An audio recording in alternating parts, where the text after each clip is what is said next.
Hey, Love Your Life fam. It's Crystal and Andre Holland. What's up, everybody? Hey, looking forward to hearing from you. To find us, you can check us out on Apple Podcasts, iHeartRadio, Spotify, and Stitcher. We look forward to hearing from you all. Yeah, we came a long way, and that's what the songs say. And I can do all things. I can do all things. Yeah, I can do all things. Hey, Love Your Life family. Welcome back to another Loving Your Life podcast. This is Sis Crystal. What's going on, fam? It's your brother Andre. We're back at you. Excited to be with you today. Yes, indeed, with another discussion about loving your life. What's going on, baby? Nothing much, babe. You know what I'm saying? It's been, the last few days have been very, say fruitful. Just a lot of things going on as we're kind of preparing and planning for the fall new school year with COVID-19 and kind of what education is going to look like. So just a lot of, policies and so forth, just kind of looking at. But all is going well. Taking it day by day. Obviously doing everything we can to stay safe and use wisdom on this end while simultaneously living. We have to live. So just making, sound decisions for our family. So it's going well. I'm sure you looking good, girl. What's going on with you? Doing all right. Like you said, continuing to, be ready to adjust, to move and shift. There's so much still going on in our nation. And so the main thing is staying focused, helping our kids to remain focused, getting more of a system established for them because, as you know, parents, it's real easy to just let them kind of run off and get lost in games and stuff. But, making sure that they are focused and continuing to do some reading and good things, that keeps them critically thinking. And, so trying to find moments of escape. Oh, for sure. It's a lot. And we definitely cherish those moments of escape, even talk about focus, but that's huge too.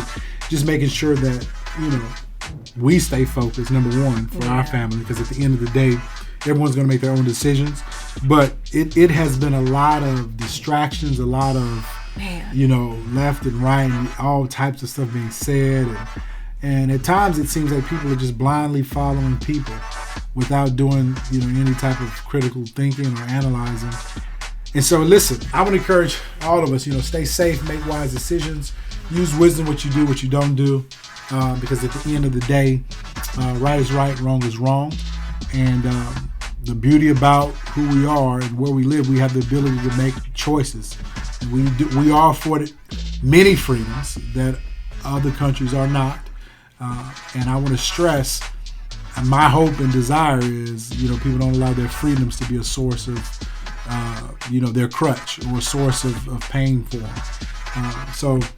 I would say just use wisdom. But I'm excited about what tomorrow is going to hold at the end of the day, in the midst of all that is going on.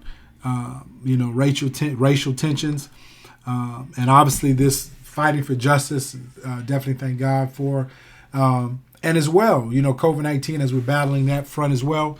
Just again, I would encourage everyone, use wisdom, be safe, look to be the change you want to see, and my motto, at the end of the day, be a part of the solution versus a part of the problem. As you bring up a lot of the stuff that we're continuing to all, as human beings, navigate through, change is inevitable.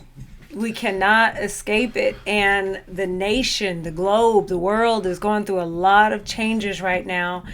And I believe so much of the uproar is because people, human beings, have built their lives around things that are inevitably going to change. I believe that we've been conditioned to believe you go to school, you do something a certain way, and this is going to be the outcome. And it's an illusion. And we just don't intentionally plan to be prepared for challenges, plan to be prepared for change. And so you have so many people that were bear down like a bulldog on their system and how they're running their household, how they're running their businesses. And there's been so much disruption that they are now making decisions that are thoughtless, careless, because they're so focused on their issues and how their life has been disrupted. And I just want to encourage you all to really embrace and accept changes are going to happen, period. That is something that nobody can control. Well, even what they say is the only thing consistent is change. Yeah. And so for sure, even I know for us, 6-7 months ago, 8 months ago, we were not thinking about towards the end of 2019. I mean, we never thought about what was going to go on with COVID-19. Even the killings of Breonna Taylor and George Floyd and the mass protests these triggered. I mean, and it seems like in a matter of weeks or months, the earth was just hit with constant change, like one after the other. So that definitely hits home the importance of being able to be flexible. And I mean, not flexible to the point where you're losing your core values and beliefs and you're going along with everyone, but just making sure that you're aware that you're not so set in your ways that you can't shift when needed. Right. Or you can't pivot on a dime. Coming from athletics, one of the biggest ways that helped you be successful on a football field was your ability to change direction as fast as you could, or change the direction without losing much speed. That gave you a competitive edge on a football field. So, like, it's a defensive back. If I was in a back pedal covering a wide receiver, and that wide receiver would break on a route, one of my abilities or strengths was the ability to plant my foot and drive toward that receiver to close the gap. And so that was really built on pivoting on a dime, changing direction with speed, with accuracy. And that translates into the world at large. Right. Our ability to adapt, to modify, and make iterations as quick as we can, it helps us it gives us a competitive edge if we have that ability. However, the flip side of that, if we struggle to adapt, if we are constantly looking to keep doing things the same old way, it will cause us to lag behind. And so I think a lesson for us all is just being mindful of the opportunities that change affords us. Absolutely. And so we really want to unpack the dangers of building a life around things that change. And I love the example that you just gave, because you dealt with a specific position on the football field, right? So we all have a position in life. Some of you are mothers, some of you are fathers, your children, your students, whatever your position in is life. And so here's the thing. In positions that we hold, if it's on a football field or on a job, you consistently have training to keep you equipped and ready to what? Pivot with change. Right. But we don't think about this when it comes to just our natural lives, going homes, our saving. And I'm not saying that's an absolutes comment, so forgive me. So that's not everybody. I know that there are people out there doing it. But in any position that you hold in life, we should intentionally be preparing for challenges. Yeah. And so as a wife, I have a responsibility to identify ways that I can continue to do, to grow as a wife, to make sure I'm taking care of myself, that I'm equipping myself and gleaning from other wives and learning how they've navigated through challenges. So when change hits my house, I'm not flipping out and going crazy and ill-equipped. And so I want you to really think about that. And I really want to continue to unpack this, that a lot of what we are seeing in our world today really speaks to how unstable a lot of systems are and how ill-prepared we are, because we as human beings, we get in our routines, and because we're creatures of habit, we stick to what we're doing. We love our routines, and long and behold, something comes and knocks us off our horse, and then we start projecting our instabilities on other people versus looking back within, taking responsibility on what we weren't doing to better prepare ourselves for what is inevitable, and that is change is going to happen. Well, it makes me really think about even prior to getting into change, and let's say in our marriage or change in a relationship, what it really makes me think about is just change in me as a man, as an individual. And when I say that, so I'll, in my mid 40s now, but I just remember, I talked about a little bit about football and so on, but in college we ate so much junk food. I mean, yes, there's times we ate healthy, but as well, we ate a lot of candy, a lot of hamburgers and pizza, a lot of fried foods. Now, when I was in college, we worked out 4 days a week, lifted weights 4 days a week, ran I don't know how many miles and drills and et cetera, et cetera. And at that phase of my life, 3% body fat, 185 pounds, it didn't matter what I ate. Man. And now I'm in my mid 40s and change, I can look at certain food long enough to feel like I'm picking up pounds. And so it definitely really hits home when you're talking about change. And I'm just sitting there looking at the lens and just kind of reviewing and rehearsing in my mind all the changes that I've gone through from, a teenager to a young adult, to a parent, and to now, a middle-aged man in his 40s. Mm-hmm. Just my life alone, there's been constant change.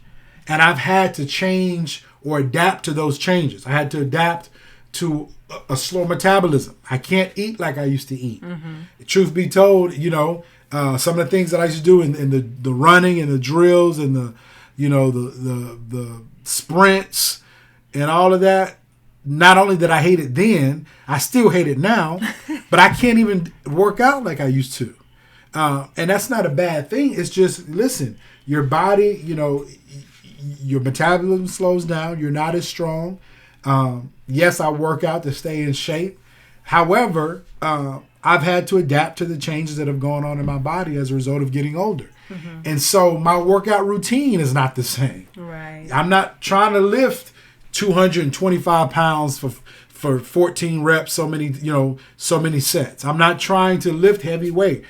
Right now, I'm just focusing on just trying to, keep it tight for the misses. You know what I'm saying? Keep it tight for you, baby.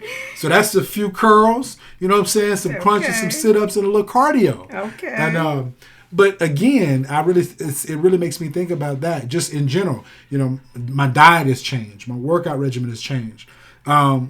Since I've entered in the world of education, being a lifelong learner, that's something you never stop learning. You're always looking at, new aspects to teach, new ways to reach people.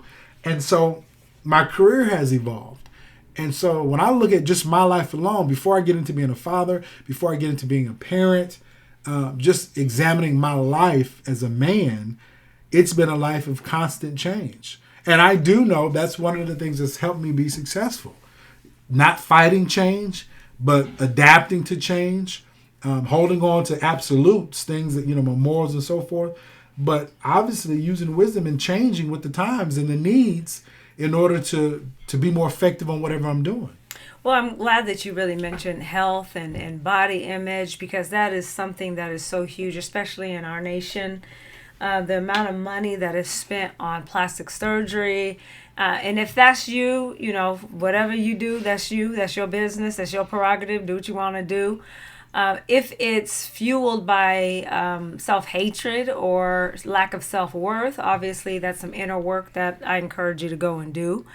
But again, it goes back to fighting change, fighting the changes that come with getting older, having a baby, your skin stretching and breasts not where they used to be or how they used to be.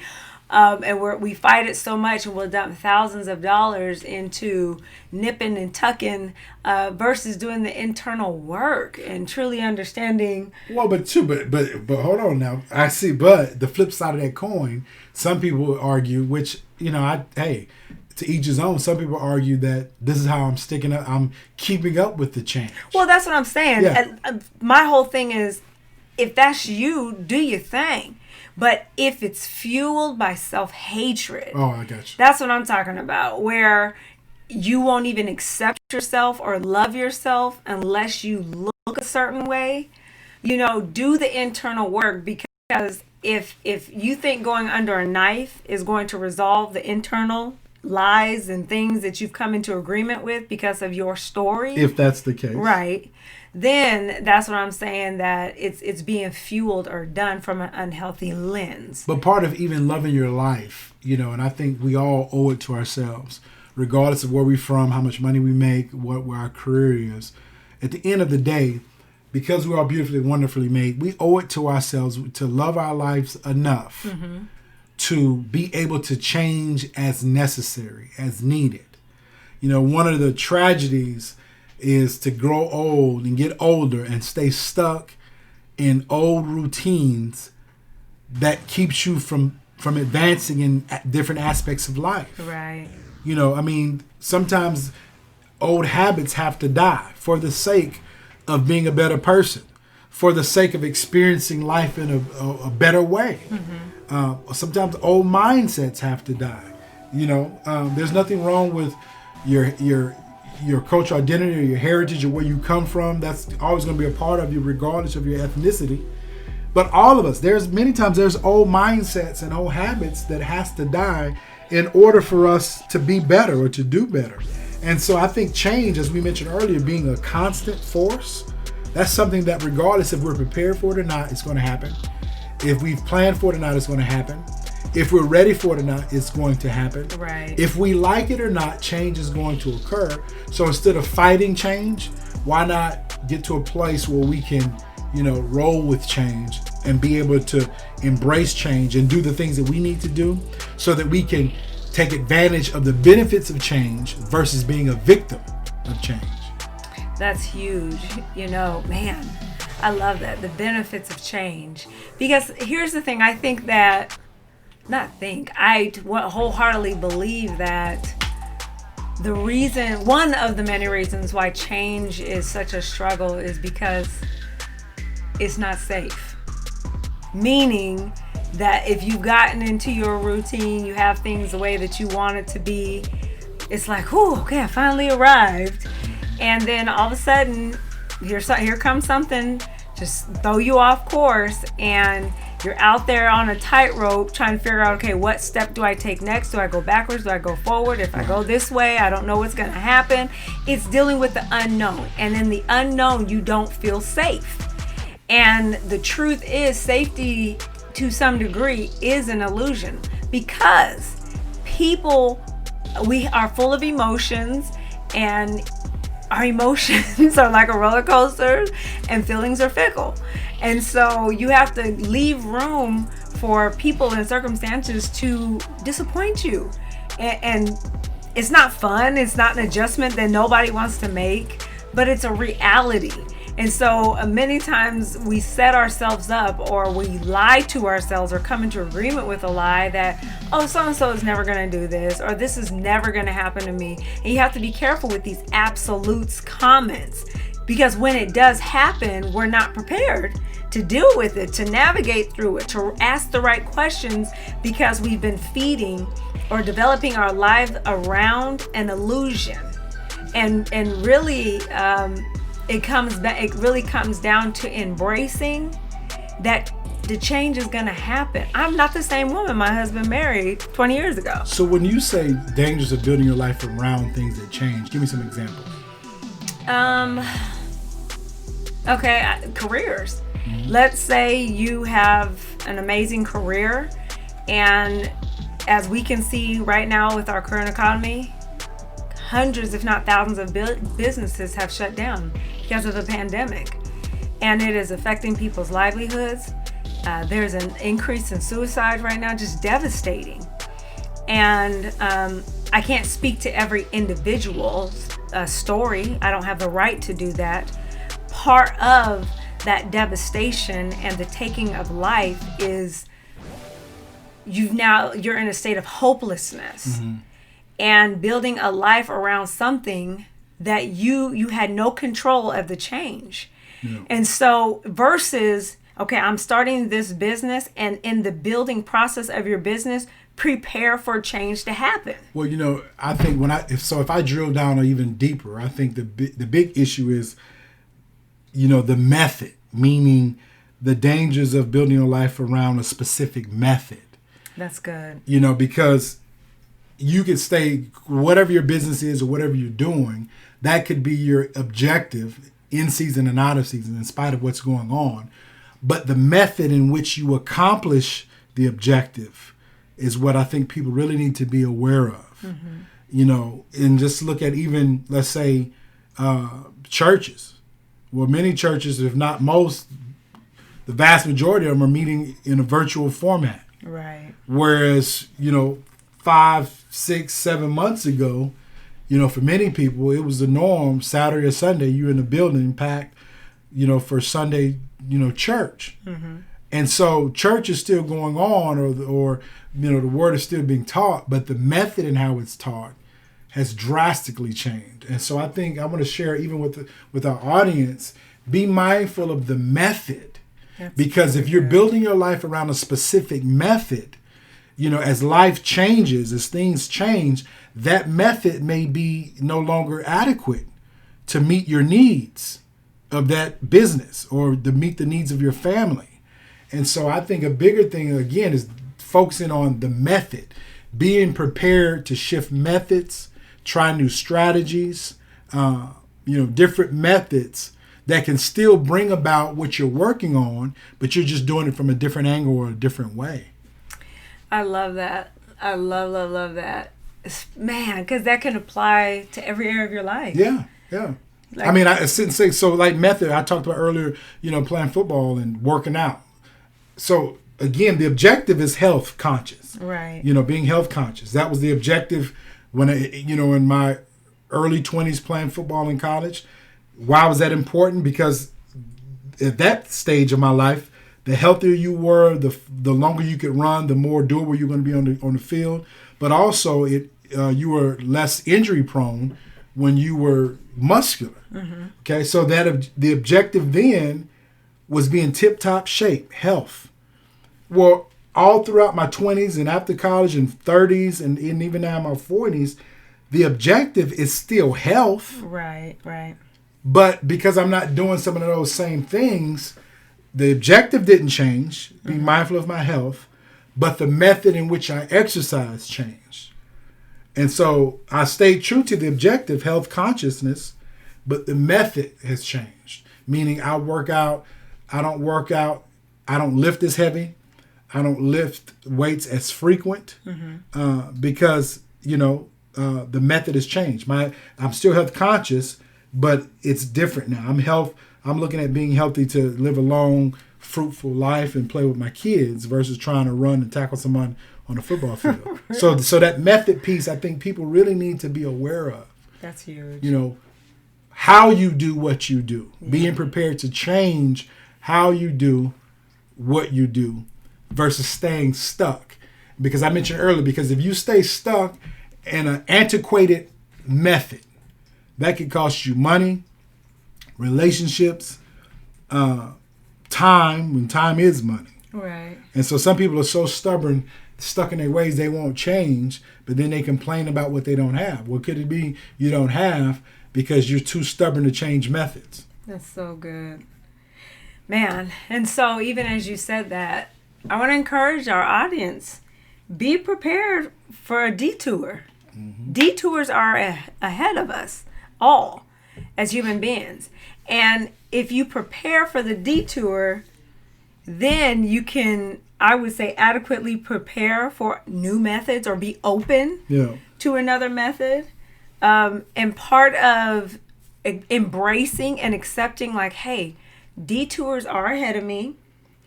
And when you accept that, also take a perspective shift. When you realize, hey, life is going to happen, change is inevitable, so I have to be prepared to shift and take a new route. I will be detoured. But here's the thing. You can fight the detour. Y'all know what I'm talking about, sitting in traffic. Oh, man, this lane is closing. You didn't prepare. You didn't check ahead of time to find out there's a detour. So now you're going to be behind and you're looking for a way to get off this route. Okay, apply that to your life. How many times we're trying to get off a certain route versus, okay, this is just a new path. Yeah. This is a new way that I have to get there. Versus, oh, here goes another obstacle. That perspective shift is huge.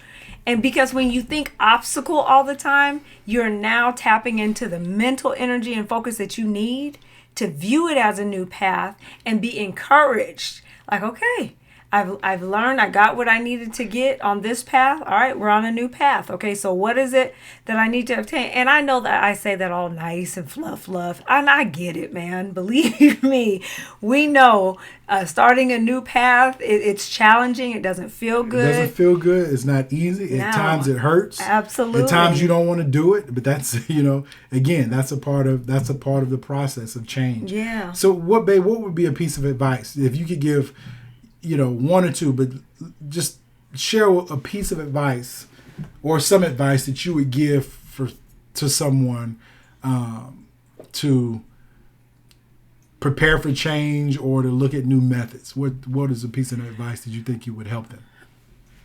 Number one, I would say learn to be okay with being uncomfortable Okay, that's good. when it comes to change.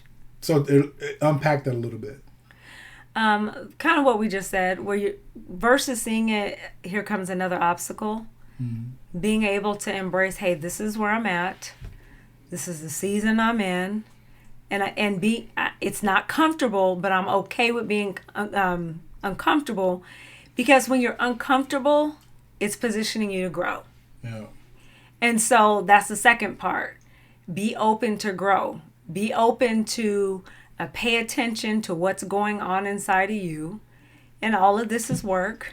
It's going to cause you to look within and to confront your own implicit biases, how you were raised, your perspective on things. But this is part of being an adult. This is part of maturity.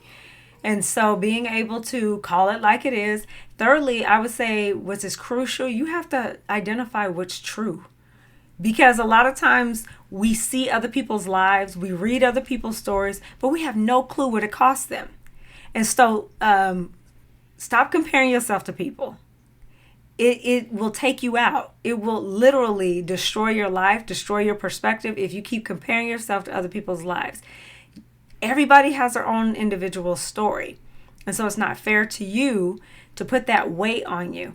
After you identify these top four, again, it was embrace, learn to be uncomfortable, identify your own implicit biases, do your own internal work, identify what's truth in your life, and let it anchor you, and learn to break the habit of comparing your life to other people.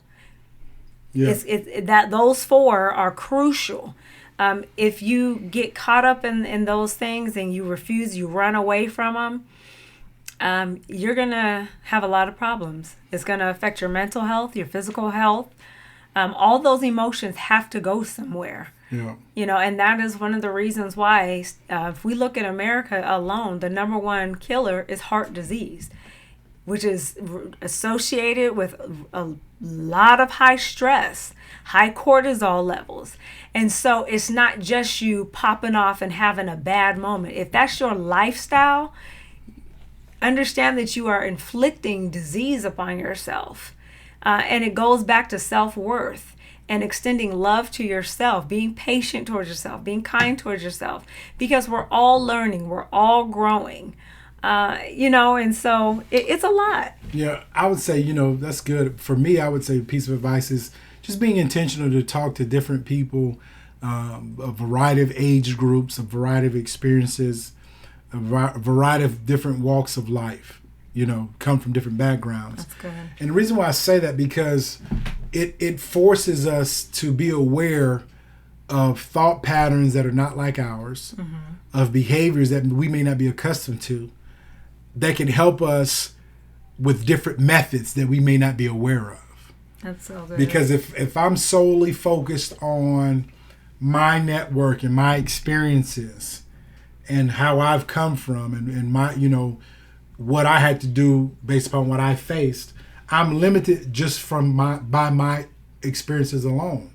But if I tap into having meaningful conversations with people who are from all different age groups, different cultures, a variety of socioeconomic backgrounds, that enhances my perspective. And with enhancement of my perspective, I'm learning new methods that can help me overcome when the change occurs. And so I stressed earlier, man, this is not the time to be isolated.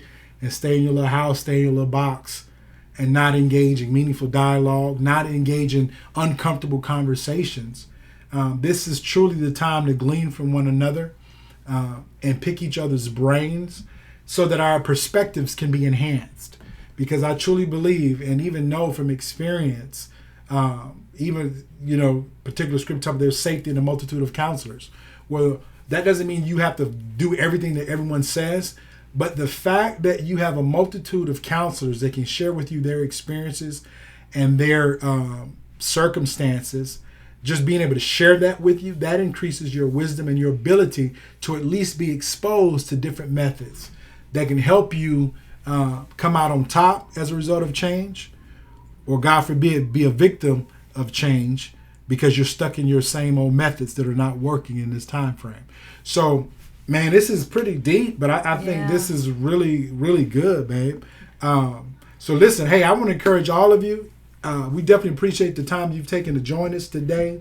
It's been real. Listen, change is inevitable. Please drill down, kind of look at your methods. I know we're doing that as we speak, because at the end of the day, life goes on and we don't want to be left behind. So it's been real. Babe, tell them they can check us out at.